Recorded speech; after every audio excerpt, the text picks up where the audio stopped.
we hit a little bit about this, about sensationalism. Yeah. And how the algorithm sort of rewards, as I see it, like many things, but two things, I think, especially if you're like a man who commands attention.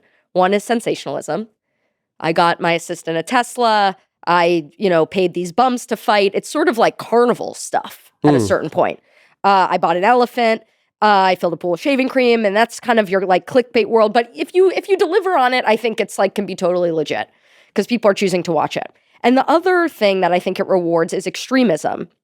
And I'm talking here about figures like Clavicular, the Looks Maxer, maybe Andrew Tate. And there's like a really wide spectrum. Some I think are sort of righteous, others not so much, of people who go really hardcore into politics, conspiracies, alternative health. Was that ever tempting to you? How did you avoid that part of it? No. I don't. I understood sensationalism as something slightly different. And I think you're correct in your characterization. But for me, it was like, like a video I made last week is something about it. I think it's a really fun video. My kids like it, but it's fairly intellectual. It's about like procrastination and how I'm guilty of like doing these things to procrastinate doing the work I should be doing. And there's definitely a take on that could have had a sensational title. And like, but that's a movie I'm really proud of. It took me forever to make. And I knew when I posted that, like, this isn't going to make a lot of views, relatively. And the video I made before that was about the big blizzard we had here in New York City. And, the thumbnail is like 24 hours, hour by hour of the snowstorm with a really good and I'm like, this needed a shitload of views. Yeah, it was a banger. I think it's a good video. I don't think it's a great video. I don't think that's a video that if I hadn't made it, if I were to watch that, I would watch that and be like, oh, that's a great video. It wouldn't make me think. It wouldn't be my Rushmore. Right. It would be like, it'd be like 2 enjoyable hours. It's like 10 fun minutes. But for me, it's like that video is such a gimme. Like it doesn't mean anything to me as a filmmaker. I had fun making it. I love doing that shit. But there was no real depth to that. It felt like more like one of my daily vlogs. It was just sort of a little experiential video. And then the more intellectual video, infinitely more work, way harder for me to make. Lower reward. Super low reward. Yeah. And so how sensationalism fits in there for me, I think it's something I'm aware of, but I'm less conscious of when I'm making videos. Like when I did my most watched video, which I think is 80 or 100 million views or something like that, which was about a first-class airline seat. Oh, yeah. Like that, the origin stories of that video is like flying first class was always an obsession of mine. Like I never got to do it. And it was such a breakthrough. And the truth of that was when I was daily vlogging and YouTube asked me to go speak at VidCon Australia. And I was like, I can't spend 23 hours on a plane because I have to make a video. And they're like, well, what if we fly you business class? And I'm like, oh, hell yeah. Yeah. So if you go look, 3 days before I posted the video that got 100 million views, it's a video of me traveling. And it is a daily vlog, but 80% of it is me sitting in business class and how excited I am about it. And I show off that like Emirates has a little bar and like it was cool. Emirates saw that video. And while I was in Australia, they figured out who I was and all this. And they intercepted me in Dubai and like, we've upgraded you to first class. And I was like, this is it. But yeah. I've been waiting my whole life for this. And no one had made a first class review video. Like there were like the Points Guy type people that would have sort of GoPro, this is what the seat looks like. And I was like, I'm shooting. Sort of practical. Yeah, I'm going to shoot this like a feature fucking film. And like, it was lit perfectly. If you look at most of the shots are on tripod with like an SLR with a 12 millimeter super wide lens. This is the video that did the most video. Okay. So like for me, I was really passionate about that and like brought waterproof cameras into the shower. Like everything was so specific. But like that was something I was just genuinely interested in. And I posted that video and I expected it to do what my daily vlog did. And then it did 60x what my daily vlog did. And I looked at that and I was like, good God. And it was only afterwards that I was like, oh, that's sensational. Like the title, $30,000 airplane seat, that's sensational. And I thought it might do a little bit better. I didn't expect it to do that. Yeah. And it's funny because Emirates invited me back like a year or two later to review one of their newer planes. And I made a video I'm super proud of.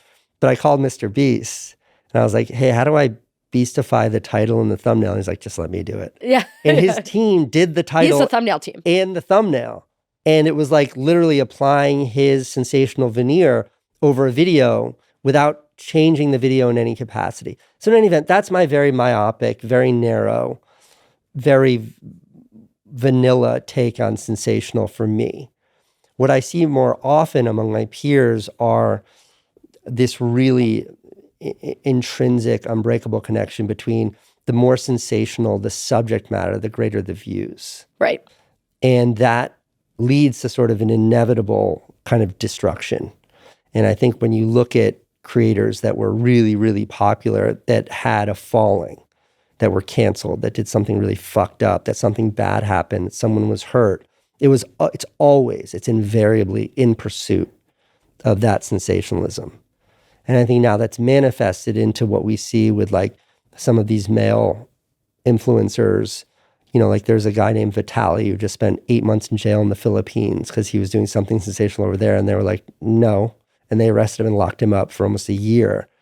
But I think there's an undercurrent that is by intent, like what they're signing up for and their recipe for building a successful career in the little sort of area of the media landscape that they live in. I don't have much of a relationship with it. I don't have that much of an understanding of it. I just watched Louis Theroux's video. So anything that I can share with you will be based on what I learned from him and through his journalism. But it means nothing to me, and I pay next to no attention to it. Is what you're describing, do you think, is that what happened to David Dobrik? Yeah, I think David's a unique character. And it's funny because in the film I made about him, the opening scene is the line from me behind the camera is, David, I asked you 3 years ago, or 3 years ago I said to you that the pursuit of sensationalism invariably ends with something bad happening. And here we are 3 years later. Does it mean anything different to you now? And then like it cuts and the opening title sequence starts. Like that was the narrative of that movie, because that's exactly what happened to him. And like David, I think, is one of the greatest YouTubers in history. Like the show that he created was extraordinary. It was amazing. That was the ultimate Jackass. Yeah, I was about to say that was the spiritual heir to Jackass. Yes, at its peak. Because it wasn't about, people getting hurt. It was just like this friend group, and the characters were so well defined. And I know all those guys, they really are those characters. They're amazing on camera. And David as the ringleader was like so, and then seeing him edit, how obsessive he was. Like when I was making that documentary, I watched him once spend 8 hours to get a scene. And then I watched him in 3 seconds delete the entire scene. See, like, it doesn't make the cut. Throw it away. Oh, so he can kill his darlings. He didn't care. It had to be 4 minutes and 20 seconds of perfection.